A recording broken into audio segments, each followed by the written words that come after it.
muchachos, bienvenidos una vez más a una pequeña explicación sobre la relación de la biología con otras ramas, algo de taxonomía y método científico.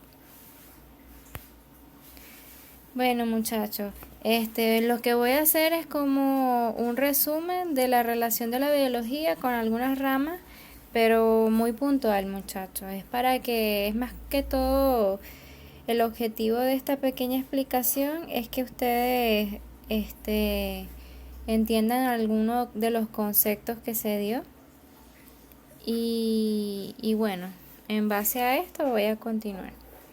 La relación de la biología con la antropología. Entonces se dice que la antropología es una rama de la zoología que hace el estudio comparativo de las características físicas del ser humano, ya sea su color de piel, su color de cabello, su estructura ósea, la forma de sus fosas nasales, el tamaño del cráneo, grupos sanguíneos, en fin, un sinfín de características que permite o que realiza este estudio. Entonces, como muchas de estas características van a estar determinadas por el ambiente ecológico distinto en el que se desarrollan las distintas razas humanas y que ha permitido conocer la historia la historia evolutiva de la humanidad.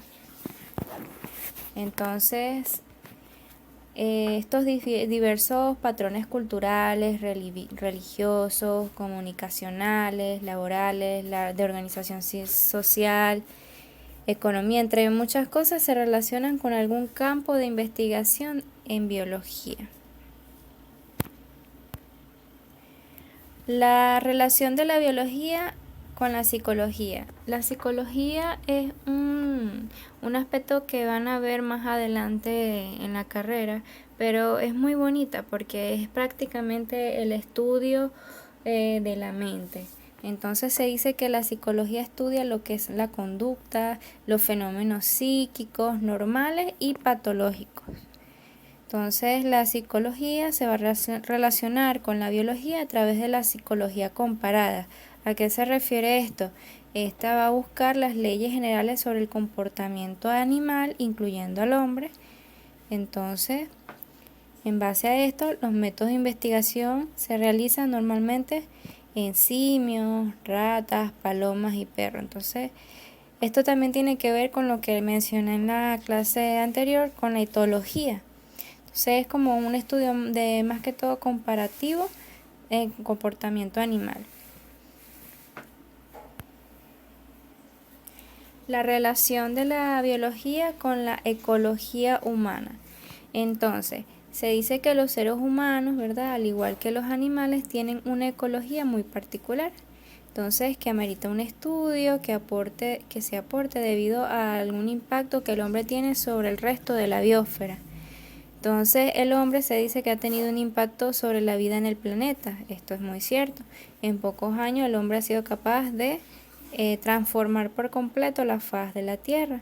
Entonces se han extinto algunos organismos y en fin, un sinfín de problemas ambientales y atmosféricos que se relacionan con ciertas condiciones, como cuál es la agricultura, la sobrepoblación, la generación de tecnología y riqueza y algo a nivel político. No voy a profundizar mucho sobre esto, pero simplemente para que sepan que esto, más que todo en estos aspectos, se ha notado el impacto del hombre en la ecología. Relación de la biología con la sociología. Entonces se dice que la sociología se va a encargar del estudio de las condiciones, va prácticamente el desenvolvimiento de las sociedades humanas para mejorar sus condiciones de vida. Entonces, la sociología también se puede relacionar con la medicina. Sí, hay una sociología de la salud. Creo que es incluso una materia de la carrera y estudia más que todo eso, cómo se relaciona más que todo lo que es el aspecto de salud con la sociedad. Entonces se dice que la sociología está relacionada con biología a través de la sociobiología, que es la rama de la biología que estudia el comportamiento social de los animales, entre ellos el hombre. El hombre se dice que es un animal territorialista. Entonces la sociobiología trata de correlacionar el comportamiento humano con el animal, permitiendo asimismo un enfoque biológico para el estudio de las sociedades humanas. Hay otra rama que yo digo que es la más importante o la más de peso, por lo menos con respecto a lo que ustedes están estudiando ahora, que es la medicina. Entonces, se dice que la medicina es la ciencia que estudia al hombre en su estructura, sus funciones y enfermedades con el fin de prevenir, curar y alargar la vida y el estado de salud de los seres humanos. Entonces, la biología se va a relacionar con la medicina a través de la medicina científica o experimental. Entonces, ¿qué va a buscar? Estudiar al hombre y su estructura bajo condiciones normales y patológicas. Patológica quiere decir en aspectos de enfermedad. Entonces, se dice práctica o aplicado, que aplica las nociones derivadas de la medicina experimental con el fin de fortalecerlo. Entonces, se dice que va a ser de interés en medicina también con los conocimientos aportados por la anatomía, la fisiología comparada, en fin, estos términos que ya los nombré en la clase anterior. Entonces, para poder curar las enfermedades y dolencias de los seres humanos.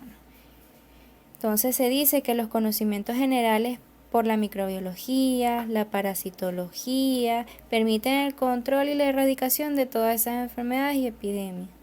Y algunos conocimientos biológicos van a permitir hacer un mejor aprovechamiento de productos tanto microbianos como animales y vegetales para la nutrición de la humanidad. Entonces vean la importancia de la biología en la medicina.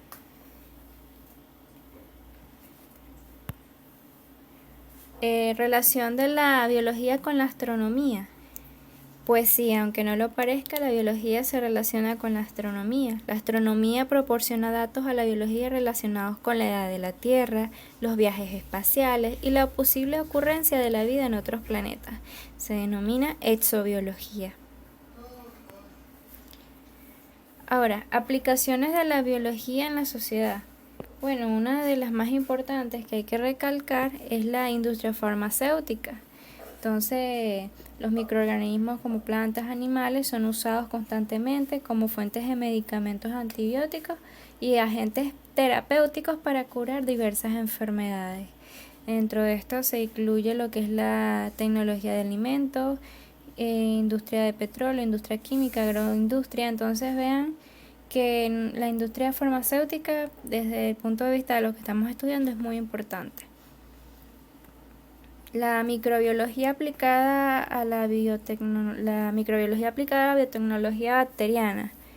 Bueno, esto solo quiero que sepan que existen productos como el queso, el pan, los lácteos, las bebidas alcohólicas, ¿verdad? Que se van a obtener aprovechando el proceso de fermentación que realizan los microorganismos. Entonces, estos van a requerir de aproximadamente un sustrato para transformarlo en un producto. Este producto luego se recolecta y se va a purificar. Entonces los microorganismos también son responsables de la descomposición de los alimentos almacenados por esas técnicas de envasado, pasteurización y preservación se han desarrollado para evitar la descomposición. Y asimismo, entre otras, el proceso mediante el cual los microorganismos, ¿verdad?, van a modificar el sustrato y producen nuevos productos se va a denominar fermentación. Aquí lo más importante, ¿verdad?, que la fermentación es un proceso de respiración anaerobia. Quiere decir que los microorganismos van a realizar para obtener energía y cuyos productos finales son compuestos orgánicos. Entonces aquí vean algunas de las cosas que se pueden realizar a través de la fermentación. Se permite una alta tasa de crecimiento y producción, no deben ser patógenos al hombre, animal o planta, se debe tener facilidad para separar los productos, etcétera. No vamos a indagar mucho por esto, pero es para que sepan que esto existe. Ahora, el método científico. los elementos del método científico. El método científico, lo más importante que ustedes tienen que saber de esto es que se va a utilizar en algún punto, sí. En lo que es, ustedes saben lo que es la tesis, bueno, elaboración de la tesis. Allí ustedes, cuando tengan la oportunidad de hacerla, de alguna u otra manera van a tener que aplicar el método científico. De ahí radica la importancia de que sepan qué es esto. ¿Por qué? Porque recuerden que la medicina es una ciencia. Entonces, muchas cosas que ocurren hoy en día, tanto en medicina o a lo largo de la historia, se ha utilizado el método científico para esto. Entonces, se dice que los elementos del método científico, entonces cada ciencia va a utilizar ciertos términos o conceptos que le son propios. En base a esto se dice que toda la ciencia tiene su sistema conceptual. Entonces, los conceptos son construcciones lógicas creadas a partir de impresiones de los sentidos o de percepciones y experiencias. Esto tiene sentido en marco de referencia. Entonces, esto es para que lo tengan en cuenta. Ahora, la hipótesis. Se dice que una hipótesis es una proposición que puede ser puesta o a prueba para probar su validez. Siempre lleva una prueba empírica. Es una prueba formulada de tal modo que se puede prever una respuesta de alguna especie. Entonces, la hipótesis debe tener ciertas características. Entonces, deben ser conceptualmente claras, deben ser comprobables o verificables, deben ser específicas y deben estar relacionadas con técnicas disponibles en ese momento. Ahora, pasos del método científico. Esto es importante porque en base a esto vamos a poder lograr nuestros objetivos. Entonces, por lo general se establece que el método científico debe seguir una serie de pasos. El primero es la observación y el planteamiento del problema. Entonces, el problema es lo que se va a resolver, es el punto de partida de la investigación. Entonces tienen que conocer el problema, saber de qué se trata ese problema, estudiarlo, ¿verdad? Y entonces esto se tiene que hacer recopilando información, investigar, etcétera. Un ejemplo, bueno, ustedes quieren investigar sobre, un ejemplo, ¿no? En el caso de mi tesis, ideación suicida en adolescentes. Entonces ustedes, wow, les interesa ese problema, bueno, tienen que estudiarlo, investigar qué es la ideación suicida, tienen una hipótesis de que ha aumentado el número de suicidios, etcétera, y así. O quieren estudiar, por ejemplo, el efecto de temperatura en la germinación de frijoles. Bueno, ustedes pueden investigar en qué afecta la temperatura en la germinación de frijoles. Entonces, de eso se trata. Tienen que buscar un problema con el que quieran estudiar. Entonces, se dice que la observación, planteamiento del problema parte a partir de una idea o a priori. En primer término, por algunos de los resultados de una investigación. Entonces, ustedes a veces leen algunas investigaciones y aparte de ahí ya tienen la curiosidad, quieren estudiar más sobre eso, entonces de ahí se puede decir que parte lo que es el planteamiento del problema. Entonces, por resultados e ideas contradictorias referente a un mismo tema, algún tema que a ustedes les parezca súper interesante, que sea un poco tabú o difícil de tratar o cualquier cosa en general. Y por la aparición de nuevos hechos a los cuales hay que darle explicación. Entonces, no están ocurriendo nuevos fenómenos con respecto a ese tema, me gustaría estudiarlo. Bueno, eso lo pueden hacer también. Entonces, de eso se trata. La formulación de hipótesis.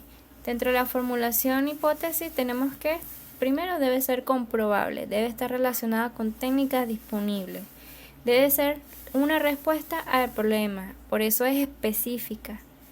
Y debe expresarse en términos sencillos y lógicos.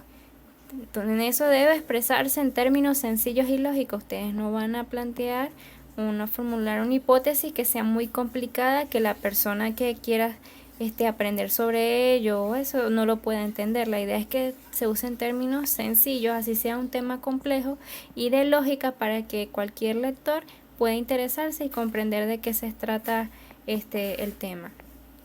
Y no conlleva a juicios morales. Dentro de la experimentación, bueno, esto es muy interesante.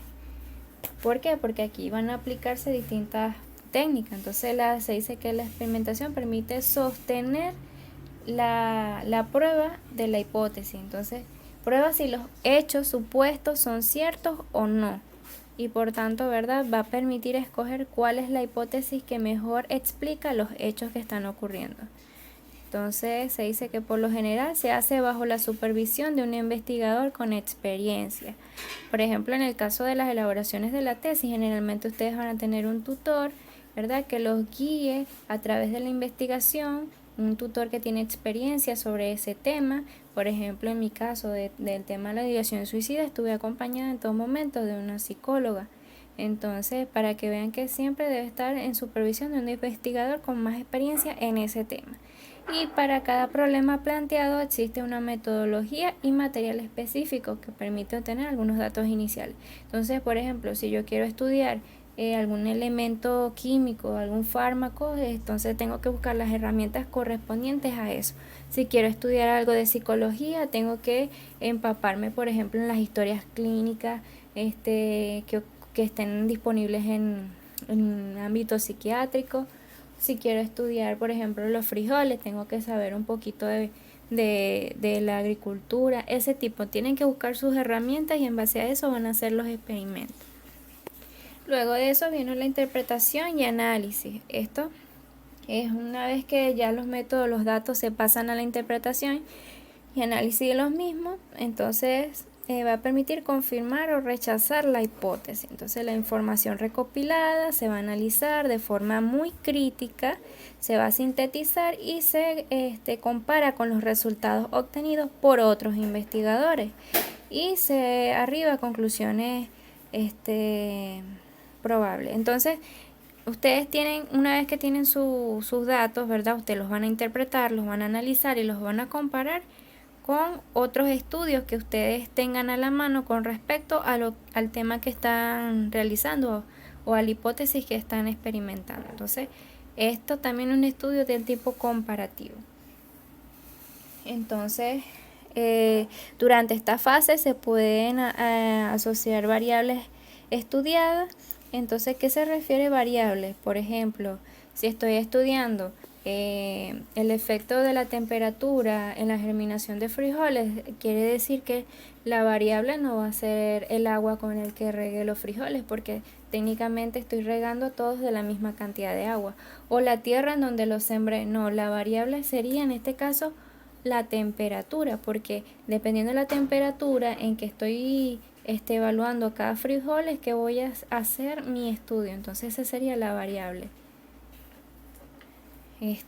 Otra cosita, bueno, ya por último tendríamos lo que es la conclusión. Aquí, bueno, se acepta o se rechaza en definitiva lo que es la hipótesis. Entonces, plantea originalmente esto, se plantea en base a los resultados obtenidos. Ahora, si la hipótesis se acepta y llegara a ser respaldada por otros, podría convertirse en una teoría. Ahora, las recomendaciones es si la investigación lo va a meritar.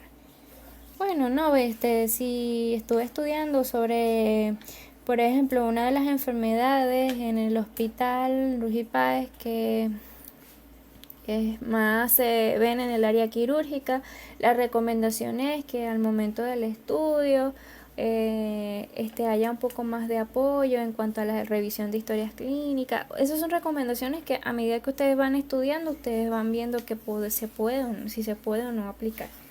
Y publicación, toda investigación debe ser publicada. Esto es muy importante porque sería una forma de obtener cierto reconocimiento por el trabajo que ustedes hicieron. Ahora, reglas de la nomenclatura. Los nombres científicos de la especie consta de 2 términos.